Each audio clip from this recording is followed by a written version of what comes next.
Guys, এই দেখো আমাদের লাড্ডু গোপাল ঘুমোচ্ছে। আর এইখানে আর সব আমার লাড্ডু গোপাল রাধা সবাই দেখো কি সুন্দর কোলবালিশ পায়ে দিয়ে ঘুমোচ্ছে। তো সবাইকে আগে উঠিয়ে নি আর সবাই বলো রাধে রাধে।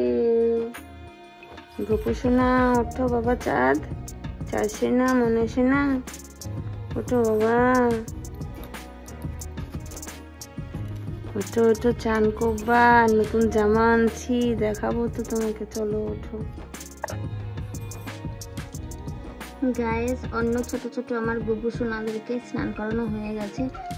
তো আমার এই বড় গোপালকে আমি এখন লাড্ডু গোপালকে আমি স্নান করাবো।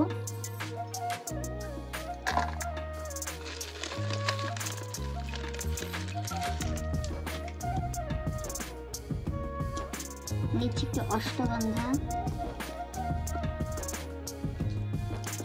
এগুলোকে এমনি জলের সাথে এই যে স্নানের জলটা এটার সাথে মিক্স করে নিয়ে গোপু সোনার গায়ে মাখিয়ে নিয়ে স্নান করাবো। পরে আবার ওই আরেক গোপালকে চাঁদ সোনাকে চান করানোর সময় তখন আবার তার আগে আমি জলটা চেঞ্জ করে নেবো, নাহলে চন্দন দিয়ে ভর্তি হয়ে যাচ্ছে। ওকেও একইভাবে আমি কিন্তু স্নানটা করাবো। এইভাবে তোমরা অক্ষয় তৃতীয়ার দিন কিন্তু স্নান করিও, চন্দন সেবা করা হয়ে যাবে। এই দেখো গাইস,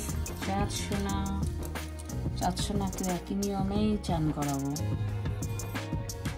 তোমরা তোমাদের গোপু সোনার সাইজ অনুযায়ী কিন্তু করিও।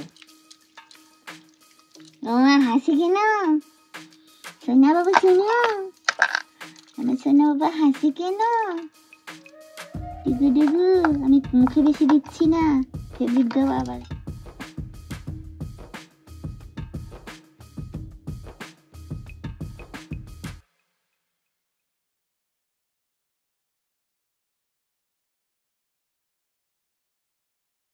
আগে বলে দিই, আমি যেহেতু অন্ন সেবা করতে পারি না, তাই গোপালকে আমি এইভাবেই ভ্যারাইটি টাইপের জিনিস, যেমন ছাতু এনেছিলাম, গোপালের ইচ্ছা হয়েছিল খাওয়ার, তাই দিচ্ছি।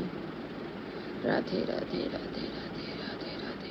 তো গাইস, তোমরা দেখলেই কিরকম ভাবে জামা কাপড় পরালাম, ভীষণ মিষ্টি লাগছে গোপালকে। তো আজকের ভিডিওটা কেমন লাগলো অবশ্যই জানিও, আর হ্যাঁ, সাবস্ক্রাইব করতে কিন্তু ভুলো না, সাবস্ক্রাইব করে দিও।